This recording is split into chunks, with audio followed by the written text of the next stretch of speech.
Good evening. I am Nancy Burrows, Voter Service Chair of the South Kingstown and Narragansett League of Women Voters. On behalf of the League, I would like to welcome you to our second Meet the Candidates Night for 2014. I would especially like to welcome members of the audience here at Narragansett Town Hall, the candidates for South Kingstown School Committee who are appearing now, the candidates for South Kingstown Town Council who will be appearing at 8 o'clock, and our viewers on Cox Channel 17 and Verizon Channel 28. Democracy is not a spectator sport, and one of the most important duties we have as citizens is to learn about the issues and candidates so that we can make informed choices. If you find a forum like this is an essential part of your election season, consider joining the League to help us provide nonpartisan voter education and to advocate for good government. Despite its name, the League is open to both men and women. There are membership materials on the table by the door, along with other voter information. We are here tonight to ask questions of the candidates and to listen to their responses, so please hold your applause and refrain from reacting to the candidates' answers. I would like to thank many people for helping with this forum. The League of Women Voters Education Fund for providing funding, the Town of Narragansett for the use of the Town Hall, and the Town Hall staff for their help and cooperation.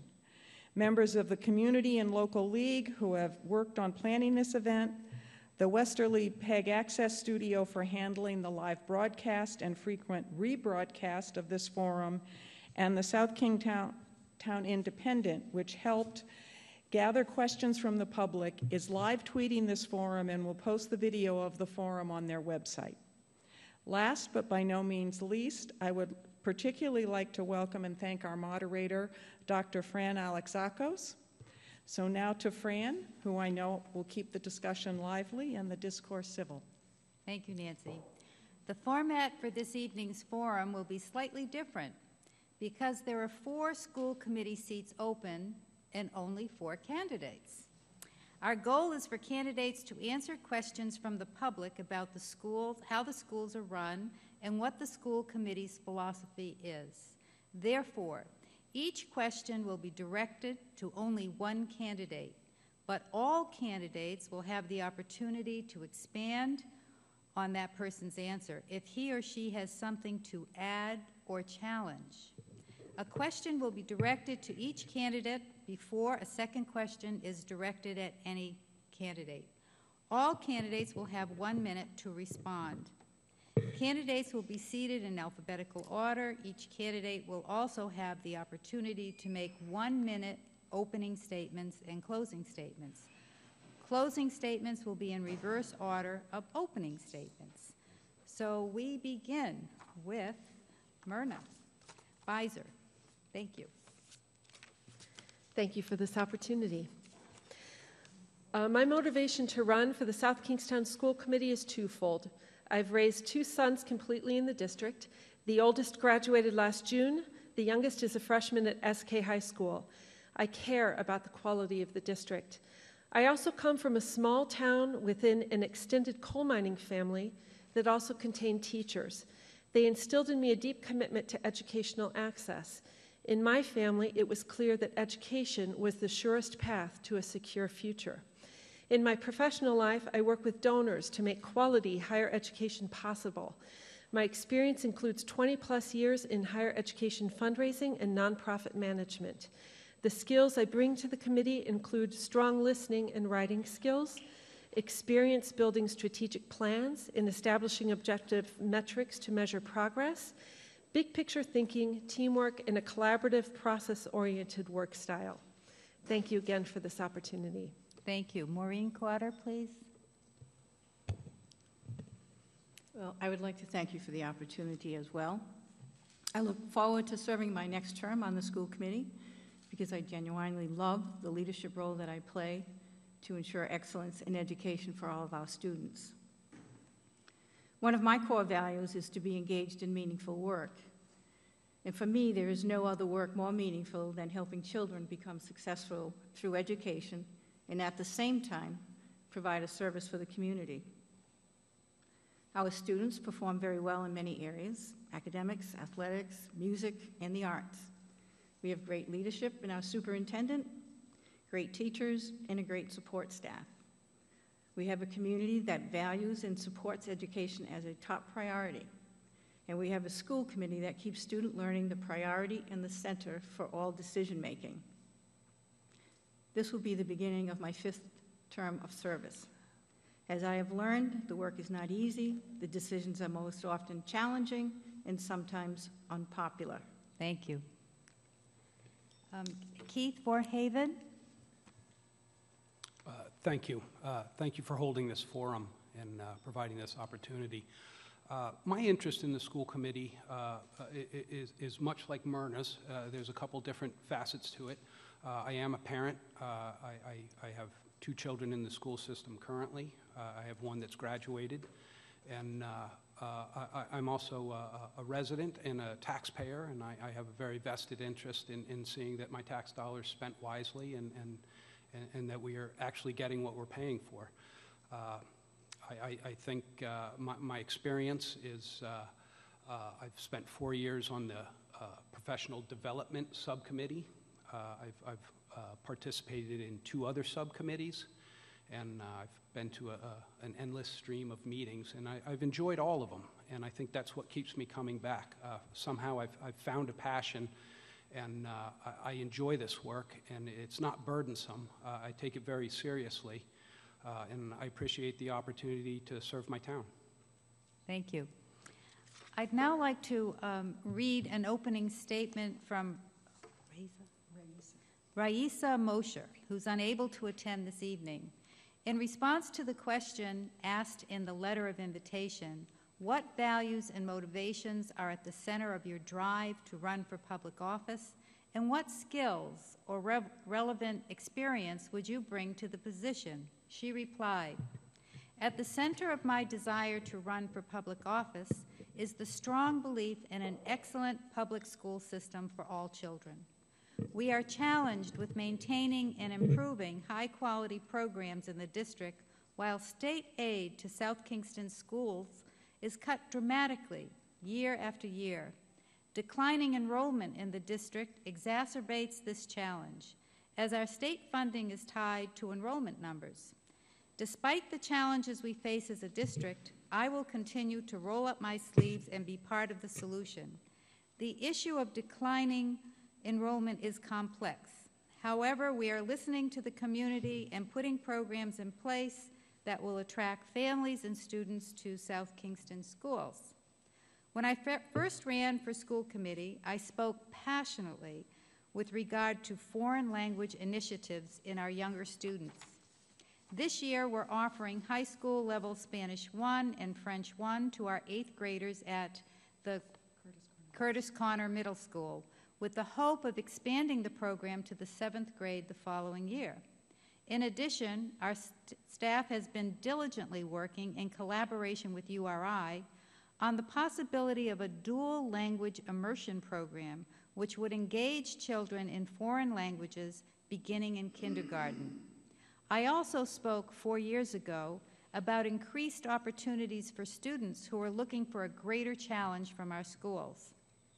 One example of how we achieve this goal is a program that will be in place at the high school that allows for self-paced learning.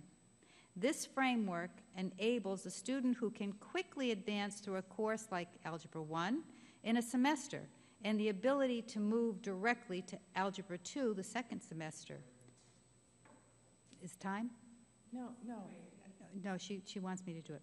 Thus granting them the opportunity for higher level math classes in high school. Our high school administrators and staff are also exploring an international baccalaureate program. If implemented, it would be the first public high school in the state to offer the program. In fact, that we can even consider such an ambitious endeavor given our financial constraints is a testament to hard work and tremendous dedication of our teachers, administrators, and staff. I remain optimistic that we can continue to explore many more exciting and innovative offerings. The most significant qualification I bring to the school committee is the fact that I have 2 children who have been in the district since kindergarten. My daughter is a junior at South Kingstown High School, my son in the 6th grade at Broadbrook. Through years of volunteering work in the schools, I've learned much about the importance to teachers, to students, and to families. As a member with school-age children, I talk to parents, teachers, and community members about the challenges and successes in the district. It is a critical perspective for the committee and senior administrators to have. I have also participated in many valuable professional development seminars at the state level and attended National School Board Associate conferences in San Francisco and Orleans. These professional development opportunities have afforded me a deeper understanding of my role as a member of the school committee and how I can be most effective in ensuring best possible outcomes for our students and our staff. I thank you for allowing me to say this for her since she's unable to be here. Thank you. Okay, now we're going to our questions. And again, we have 1 minute, and we're going to start with Myrna Beiser. And the first question is, the school committee has been considering adding the International Baccalaureate Diploma program to South Kingstown High School. Do you support this idea? Why or why not? Yes, I support the idea of adding the International Baccalaureate program. As Reza mentioned in her opening statement, the state funding is tied to enrollment figures, and one way to sort of reverse enrollment figures is to attract more families to this area to live in South Kingstown. Having it, they often consider the quality of the schools, and having the International Baccalaureate program will be a great asset for the school district. Thank you. Maureen, do you have anything to add? I would also add that this offers another opportunity for students who would like to be challenged in the way that the IB program would offer. And so it's giving a greater portfolio to all of our students in the high school. Keith Verhaven? I would add to their comments that SK will be the only public school system in the state that would have an IB program, and I think that would be quite a feather in our cap. Thank you. The next question goes to Maureen Carter to begin. The district has added high school level Spanish 1 and French 1 to 8th grade course options and is considering a dual language immersion program that would begin in kindergarten. What do you think of these programs? Would you consider adding additional languages like Latin, Japanese, or Chinese back into the curriculum? I certainly favor the additions of the World Languages program and certainly the potential for the dual immersion program at the elementary level. Again, I think it's about a portfolio of offerings for our students. In terms of what we choose to add to the program going forward, I think that certainly would be informed in part from the community in terms of what they would like to see. And I think also what the research is showing in terms of the needs. We can make assumptions about different languages, but it's always better to be informed. Thank you. Keith Verhaven? My opinion on having an immersion program is somewhat limited in that the program's just being rolled out. It's still being defined. I haven't seen any numbers on it as yet, so I'm the type of person that goes, well, how much money are we going to spend and where else could we spend that money? So my opinion will be influenced by getting that type of information. That aside, I think, unfortunately, Americans are stereotyped with being only having one language, and I think the world's getting smaller by the day, and I think we will continue to need to be bilingual to succeed on a world level. Thank you. Maureen Beiser? Myrna. Myrna? And I agree with both of my colleagues up here at the table. I do believe that any decision-making that is made needs to be based on data collection and objective data collection. I agree also that dual language or more than one language ability for our children is key to our future workforce development, even as a state, and also to their future opportunities in higher education. I think it's absolutely fantastic to have this dual language program in the kindergarten and hope that it will expand as resources are available. Thanks. Thank you. The next question, we start with Keith Borhaven. Would you expand Access to Excellence, the district's chemical health policy, to non-sports extracurricular activities? Why or why not? I would. I've been intrigued with expanding the program since it was rolled out. My initial response was, why are we singling out athletes and not applying that to all students? So I would be for expanding it, and I think it sends a very distinct message to the students that you will be held accountable on and off campus, and I think that's a very positive message to hold students accountable for their behavior at all times. Thank you. Myrna? I agree. I agree with Keith has to say. And Maureen? That would be the goal. There's no question. We all agree that we want to aspire to excellence. Okay, the next question, we start with Myrna Beiser. Do you support Commissioner Gist's teacher evaluation process? Should students' test scores play a role in teacher evaluation? How should the district evaluate teachers, and how can it better deal with underperforming teachers? I believe there might be some pieces of the evaluation system that inform teacher practice to improve outcomes for students. However, my hope is that we are continually tweaking the evaluation system to take into account the differentiation of teaching approach needed with each student. I support a teacher's concern that each student needs to be treated uniquely, and sometimes an evaluation system can get in the way of that teacher flexibility and creativity. Thank you. Maureen?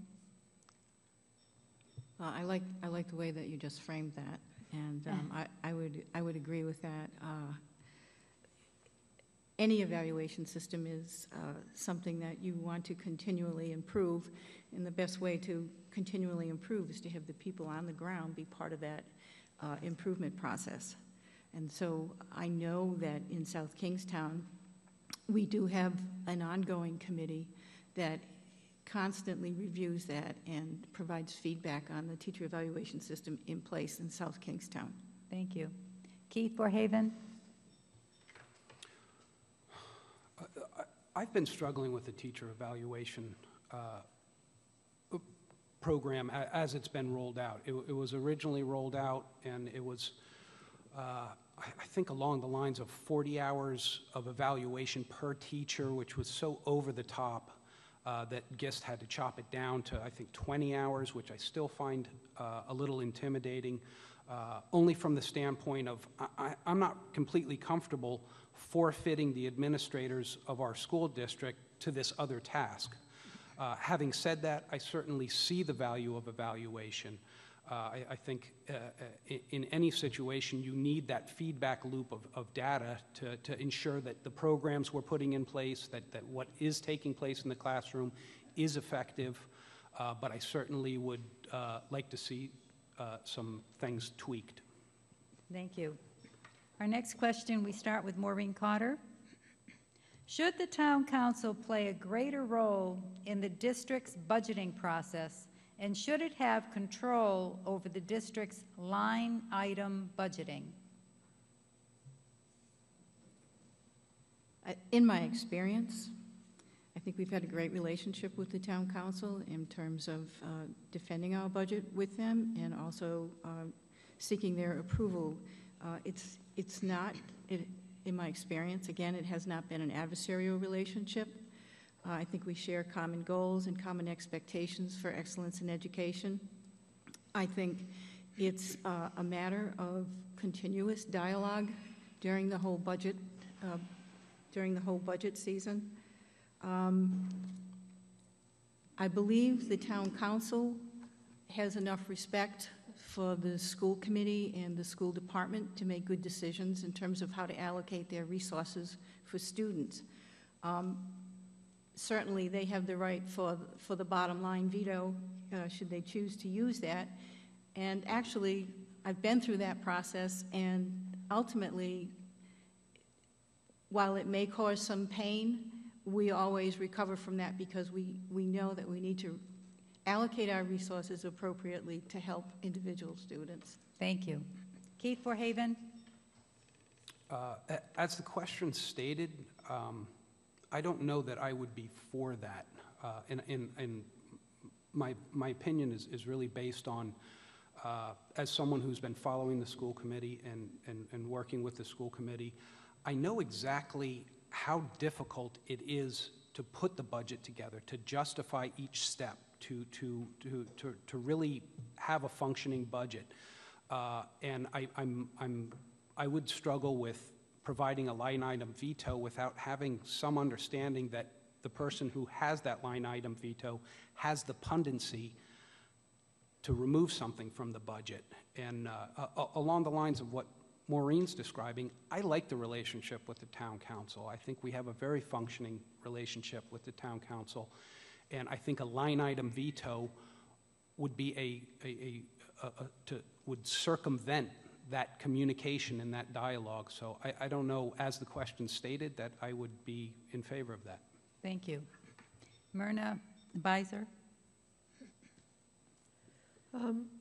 So I learned a lot from both of their answers, and I respect both of those answers and agree with that. And I would think that, as it's stated, I wouldn't be in favor of a line item veto either. And I think that we all have our roles and boundaries in this process, and that would confuse the process. Thank you. Our next question, we start with Keith Forhaven. In the past, technology initiatives like laptops in the classroom have not uniformly been utilized. What can the district do to make better use of technology in the classroom? South Kingstown High School is piloting a one-to-one technology program this year. Should the one-to-one initiative be adopted district-wide? That's a topic that's been near and dear to my heart. I have been part of that conversation when the BYOD came out, that's Bring Your Own Device. And my opinion is this technology is going to be part of our children's future. It's part of their life right now.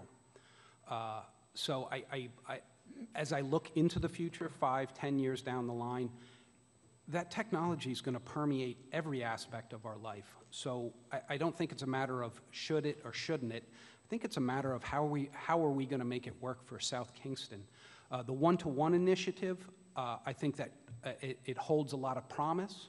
We'll find out exactly how it works and how it plays out. I think you need a feedback loop on the data, and I'm anticipating that anything new to be brought into the school system is going to have bumps along the way, and I'm not intimidated by that. I'm ready to roll up my sleeves and make certain that that's going to work for us. Thank you. Myrna Beiser? I agree. The transmission of knowledge today increasingly takes place in a digital format, and digital literacy is now critical for all of our students to graduate with to function successfully in adult life. Thank you. Maureen Cotter? Well, without a doubt, it's part of their future. It certainly is impacting my future. However, if it was up to me, I would have put technology in the hands of every student. I would have made that investment. However, I happen to have, I think, a very thoughtful superintendent who has really talked to the school committee and urged a little bit of caution so that we have a very thoughtful and planful approach to bringing technology in as that question asked. Thank you. Myrna Beiser, this is a very interesting question. Explain your approach to collective bargaining.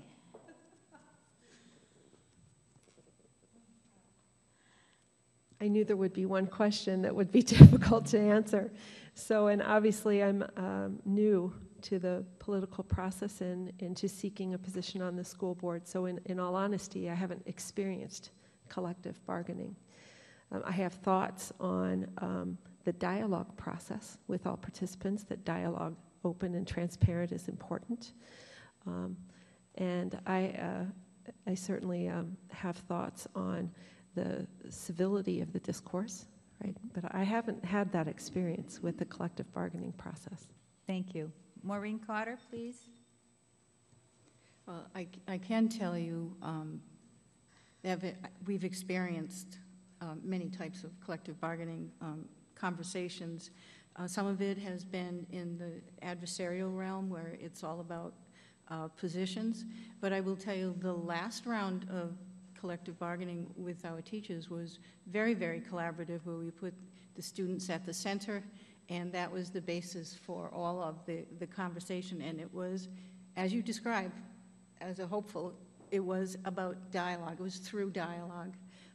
And we didn't, in the adversarial type, you end up with a caucus and you leave and you discuss and you come back. That wasn't the case this time. Everybody was sitting down at the table. Everybody was talking about how does this affect the students, what can we do? So it was very engaging in that way. Thank you. Keith Borhaven? I'm in the same boat as Myrna. I haven't experienced it firsthand. That will be an area where I will be leaning on my fellow school committee members to provide some expertise and some experience. But in that same vein, that's why I listen carefully to the more senior members of the school committee on those matters, because I'm not interested in an adversarial role. I'm interested in a collaborative role. What's best for the teachers is best for the students, is best for the town, and it needs to be best for the taxpayers. So my ignorant opinion would be that it needs to be a win-win, and I think that's doable. Thank you. Our next question is Maureen Carter. Would you support eliminating either February or April vacation?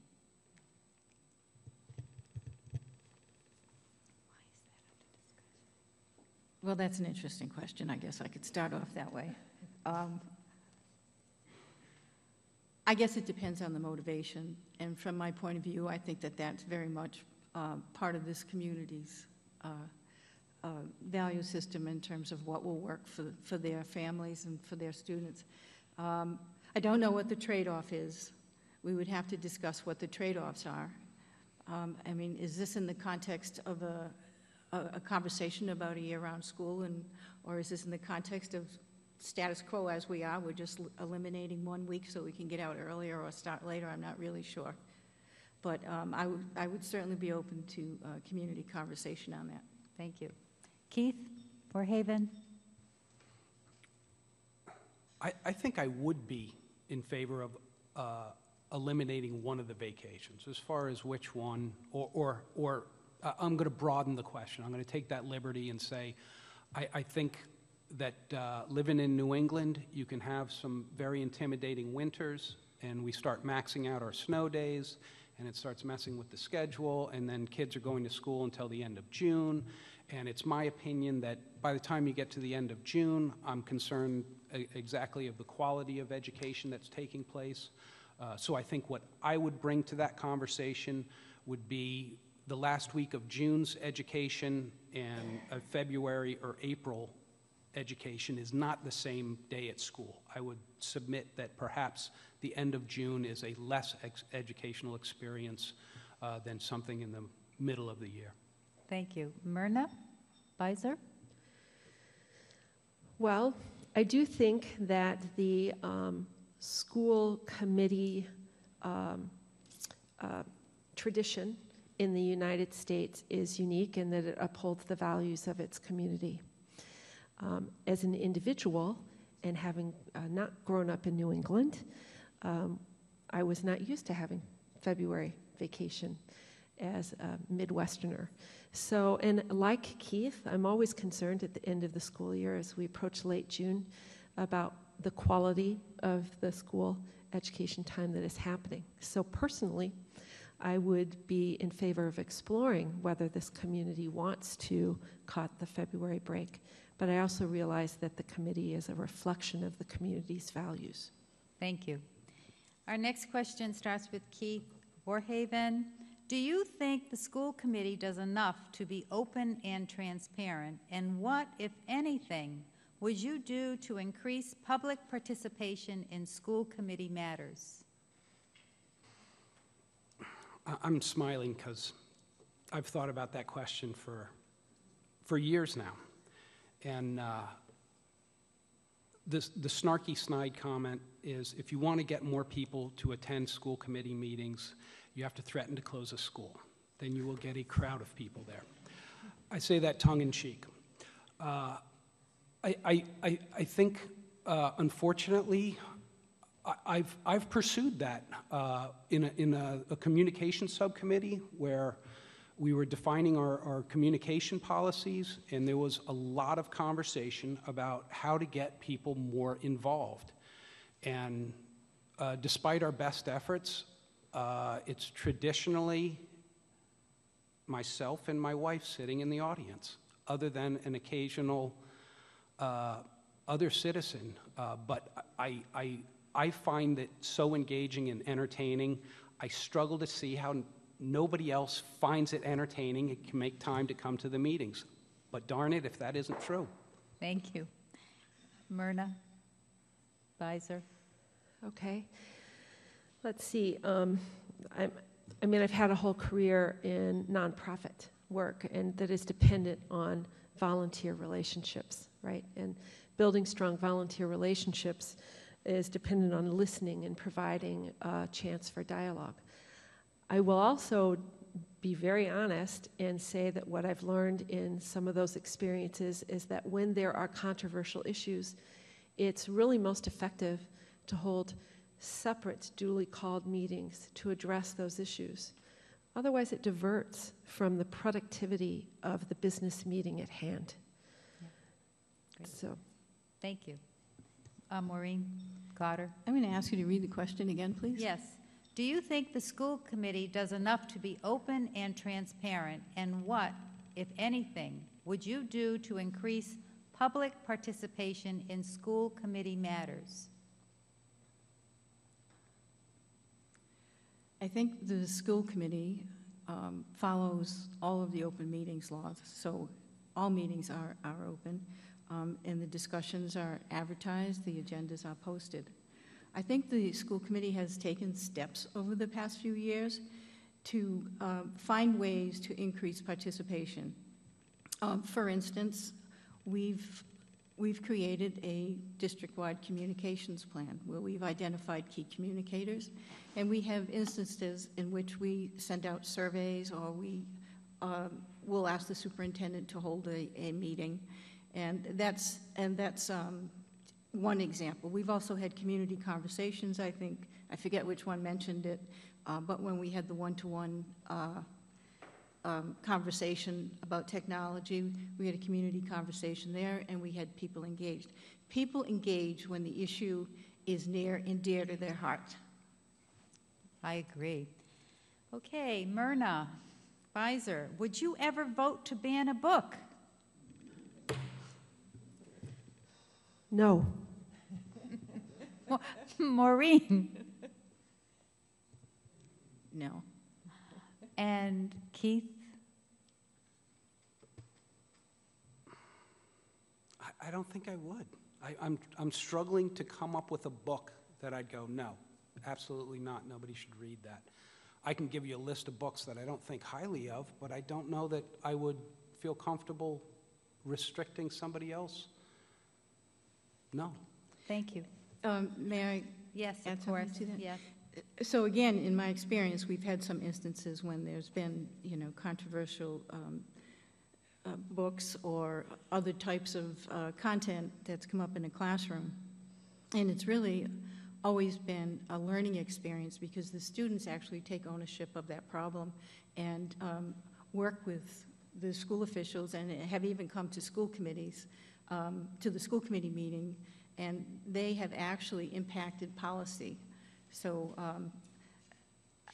I didn't want to just leave that as a yes or no because, there's more to it. Thank you for expanding. Maureen Cotter, how can the district better serve students who are not college-bound?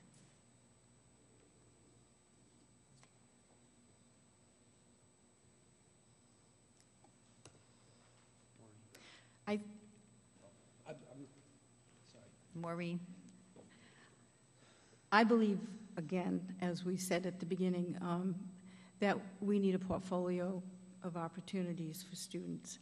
And I think one of the options that we currently have in place is that students can go to a career and technical center if they choose to.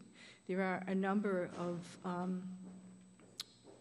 courses now available in the academic Success Academy that students may choose to pursue. There are hopeful expectations that at some point we might have some more talk about career and tech. What offerings might we have at the high school? Thank you. In fact, you might even transition that down to the middle level. Keith Bornhaven.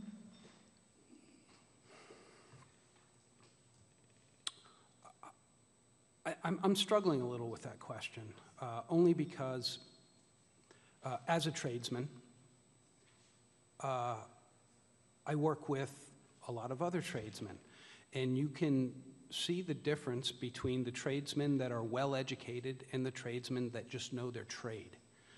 Not that there's anything wrong with that, but when you describe it as a student who's college-bound, as opposed to a student that's not college-bound, I'm more intrigued with the notion of ensuring that all of our students are lifelong learners, so that should you choose to be a tradesman, you still have a book that you read. You still are engaged in the community. You still follow current events.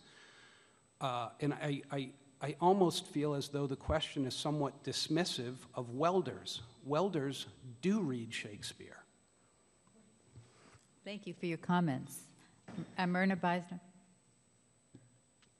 So I agree with you, and I would, by the question, what concerns me about the question is that I wouldn't want in the system for students to be pigeonholed as maybe not having the ability to go to college. So I think one way that we prepare and make sure that we prepare those that are not college-bound, that we believe at least are not college-bound, is that we continue to uphold some rigorous academic standards. So the education that they receive from South Kingstown High School is the very best they can receive, that we don't teach down to those that we think will not be college-bound in their lifetime. Thank you. So I'll just add one more thing to that. So right now, the expectation is that all students will be college and career ready without remediation. And that is something that this district works very hard to ensure. Thank you. Keith, what is your opinion of standardized testing, and should standardized test scores be a factor in graduation? I knew that one was coming. I do think standardized testing should be part of a graduation requirement. I think as it was last year, I thought that was a miserably low standard to expect from our students. They were expected to succeed at the kneecap, and if they didn't, they were allowed to take it again, and to succeed the second time, they had to get a couple more answers correct. But I have yet to hear how many more correct answers they needed. I guess what I'm saying is I almost found the issue much to do about nothing. I thought it was a very low expectation for our students and a very low standard. So, no, I think we should expect that from our students, and I would hope that our students would expect that from themselves. Thank you. Myrna Beiser. Do you repeat the question Yes, again? of course. What is your opinion of standardized testing, and should standardized test scores be a factor in graduation? I believe it's like the teacher evaluation system. It has some merits to it, but it would only just be one factor, right? And on the kneecap, there's just a little comment. I've been, asking questions about the kneecap scores in the district, but of course we're moving to Common Core, right? And we've been on the process of moving to Common Core, which is a different standardized testing process. So I'm not all that concerned about the kneecap scores right now. Thank you. Maureen Cotter.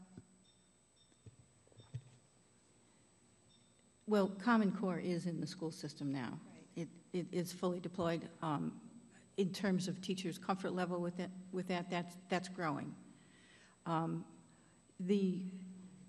Rather than standardized testing, I like to think about it in terms of assessments.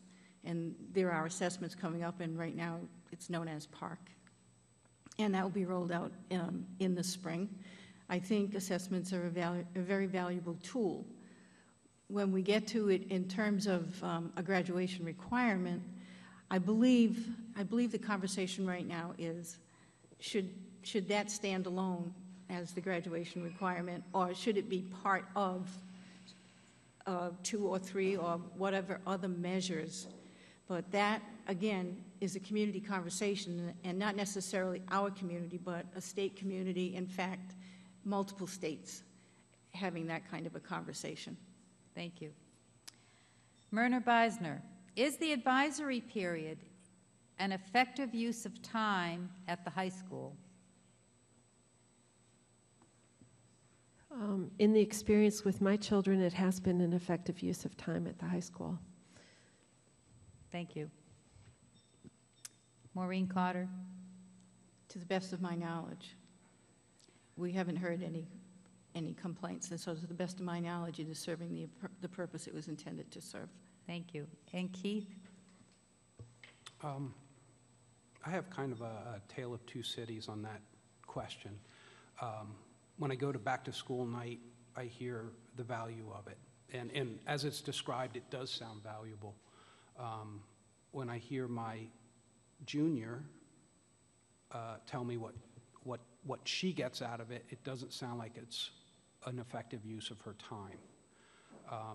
It's my understanding that they're trying to work towards allowing the students to leave advisory so that they can go meet with other teachers. And I understand that there's some scheduling and logistic issues with that.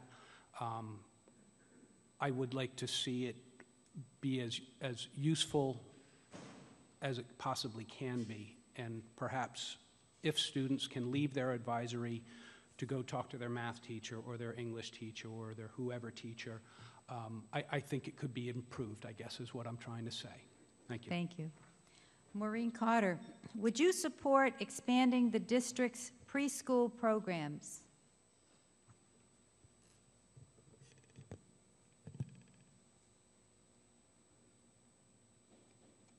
I think that I would like to see the data on that. I'm certainly in favor of preschool for our children, and I'm certainly in favor of preschool for our children that might have special needs or that might not otherwise get the kind of background that is always helpful to have when you get into kindergarten or first grade. So I guess bottom line, I would say yes, but I'd like to look at the data and other measures. Keith Borhaven? I feel as though if I answer the question, I'm just going to repeat what Maureen said.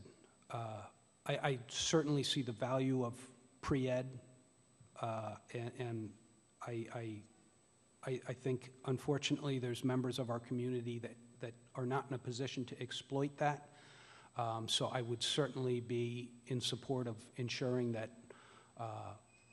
all parents that would like their children to have that experience would have that. But as far as expanding it, I'm kind of data-driven. So until I see the data, I don't know that I could have a substantive opinion. Thank you. Myrna Beiser. Well, my mother educator has always told me that robust early childhood education support is the key to alleviating the achievement gap between students. So I would support it, and once again want to analyze data prudently. Thank you. Our next question goes to Keith Van Haven. What is the single most important issue you want the Department of Education to address to benefit the district? The funding for charter schools. And I don't know that the RIDE could pursue that. It may be a legislative issue since it's written into law. But my concern is not with charter schools. I'm okay with charter schools. I'm fine with charter schools. What I struggle with is the way they're funded. They're funded with a simple weighted average, which within the confines of my 60-second answer, I'm going to have to leave it that it's a simple weighted average.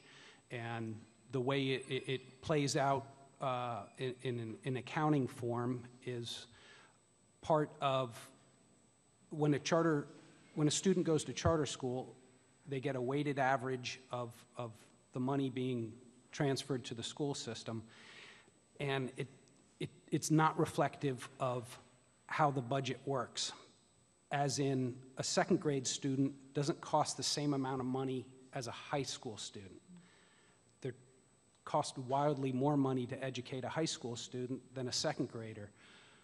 But with a simple weighted average, you're reflecting that student, the second grader, is funded in the same way as a high school student. So I struggle with that. Thank you. Myrna Beiser. It's one of these questions I'd really like to have more time to be part of the school committee and learn a little bit more about. I'd want to hear what the superintendent thinks, actually. And having met her, very impressed. I think it would be prudent for me to wait, not deflect on that, but to just have some more data. Thank you. Maureen Cotter. I think that I would simply agree with Mr. Vorhaven in terms of one of the pressing issues that actually impacts South Kingstown and the resources that are then available for us to spend on our own children. Thank you. Myrna, is the district making the best use of its facilities? Is there anything you would like to change in that area? If the student population continues to decline, do you think the district will need to close a school in the next 5 years? Well, that's multiple questions in one question. I'm reading. So I think that there is a capital improvement plan, right? And that we need to work with the town to implement. And it's, for any of us that have had children in the system, it's clear that there are a couple of buildings like the high school and Curtis Corner Middle School that could use some facilities improvements. This idea of closing a school, I think we're talking about this because we're on a bubble with the enrollment, right? And I'm always in favor of the student achievement and keeping programs and people together. So when we talk about closing a building, what would the impact be on the people and the programs and the students? Right? I would need to see that data and understand that. Thank you. Maureen Cotter. Well, as I recall, I believe the town council asked us that question during our budget discussion. And the fact of the matter is we're continually monitoring that. But rather than look at, well, first of all, I will agree with Myrna that we do have a capital improvement plan, and I think there's clearly a plan that deals with the attention that's needed to the facilities, and it's over a period of time. And certainly it's budgeted well, and it's vetted with the town every year. In terms of declining enrollment and cutting costs, my point of view is to ask the question, well, what's possible?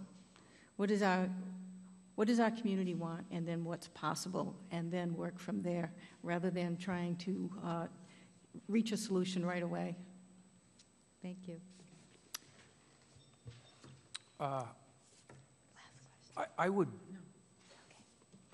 dispute the assumption that we're going to lose students in the future.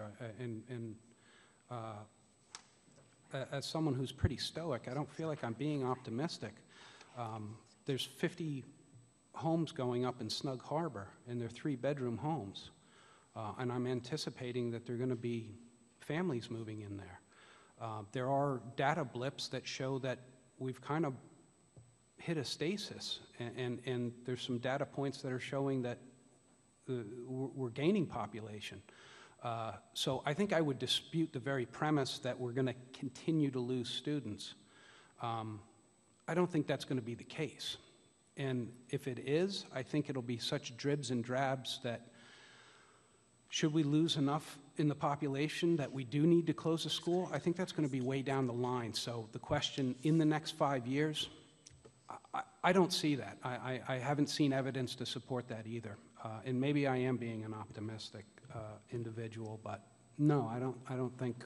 I think we're going to increase population, and my focus will be to have a school system that attracts people to our town. Thank you. Now we're if I going could, to, oh, sorry, Maureen. I just wanted to reference Ms. Mosher's remarks in terms of efforts that have been taken to increase enrollment in our schools with the types of programming that we have done. So I just wanted to acknowledge that. And I think there is data out there, and the projections show that the enrollment will continue to decline. But I don't see this as an either-or. I see this as a both-and. We need to consider everything and work in multiple ways. Now the candidates are going to give their closing statements, and we will start with Keith Bornhaven. I'd like to thank you again for holding this forum. I hope it's been informational for people in the audience and people watching on TV. What can be expected of me as a school committee member is an individual that will listen carefully to all opinions. As a matter of fact, I would invite and encourage anyone with a dissenting opinion from any opinion I've stated. Please contact me. I'm far more intrigued with people that disagree with me than people that agree with me. So I'll be a school committee member that invites all opinions and listens to all opinions. And I hope to be a school committee member that can be a conduit between the school department and the community at large. And I look forward to the opportunity. I take it seriously, and I feel a great honor to serve my town in this way. Thank you. Thank you. Maureen Cotter. I'll thank you again for hosting the forum this evening, and I also want to thank my colleagues up here for a very inspiring evening, and also thank the audience for your interest and your participation. I'm proud to say that I've been a part of a school committee team that is deeply committed to responsibly creating the conditions that support effective teaching and learning, in a phrase, an excellent public school system. As I learned in my first year, one does not become omniscient when elected to school committee. It takes dedication and an open mind to learn how the committee works, understand roles and responsibilities, build collaborative relationships, think strategically, and know how to make a difference with a clear understanding of our governance role on the school committee. And the learning never stops. So I look forward to continuing my service in a leadership role to ensure excellence for our SK children. Thank you. Thank you. Myrna Beiser. Thank you again to the League of Women Voters of South Kingstown-Narragansett for this evening's opportunity to speak about my candidacy for the South Kingstown School Committee. It is a privilege to be seated with these colleagues. It will be a privilege to serve our students in South Kingstown through participation on the committee. I look forward to bringing my skills for strategic thinking and problem solving and consensus building and decision making that's rooted in objective measurements to the table. I agree with the observations that effective school committees focus first on student achievement with a commitment to all of our children, and they use data in collaboration with the superintendent and district leaders to make informed policy and communicate measurable results. I look forward to being a voice among the committee that seeks to clear obstacles to the district's success and focuses on positive relationship building with the town and state. I want to thank our school committee nominees here.